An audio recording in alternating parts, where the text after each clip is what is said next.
All welcome to our channel study guide for you. So మనకు neat 2025 సంబంధించి ఆంధ్రప్రదేశ్ వాళ్ళకి MBBS and BDS కోసం application అయితే స్టార్ట్ అయిపోయినాయి. మన రిజర్వేషన్ ఆల్రెడీ 23 స్టార్ట్ అయిపోయినాయి. సో లాస్ట్ డేట్ వచ్చేసి 29th అనమాట. సో ఇంకేమన్నా అప్లికేషన్ కంప్లీట్గా సబ్మిట్ చేయలేకపోయి ఉంటే చేసేసేయండి. 29th అంటే రేపు ఒక్కరోజు టైం ఉంది.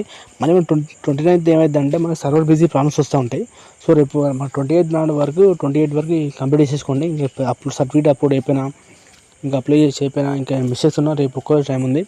ఇంకా మళ్ళీ లేట్ అయితే అంటే మన ఎక్స్ట్రా ఫీజు కట్టాల్సి వస్తుంది. అది చాలా హై అమౌంట్ ఉంటుంది.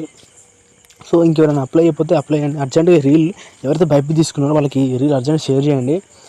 మన ఛానల్ సబ్స్క్రైబ్ చేసుకొని లైక్ చేయండి. మనకి తెలంగాణ అయినా ఏపీ అయినా ఎంసెట్ గురించి ప్రతి ఒక్క అప్డేట్ మన ఛానల్లో ఉంటాయి. కావాలంటే మన ఛానల్కి వెళ్ళి చెక్ చేయండి. ఆల్ ఇండియా కౌన్సిలింగ్ గురించి అయినా, నీట్ గురించి అయినా, బైపీసీ రిలేటెడ్ ప్రతి ఒక్క అప్డేట్స్ మన ఆన్ టైంలో ఇస్తాం. సో ఇది కౌన్సిలింగ్ టైం కాబట్టి ఖచ్చితంగా మన ఛానల్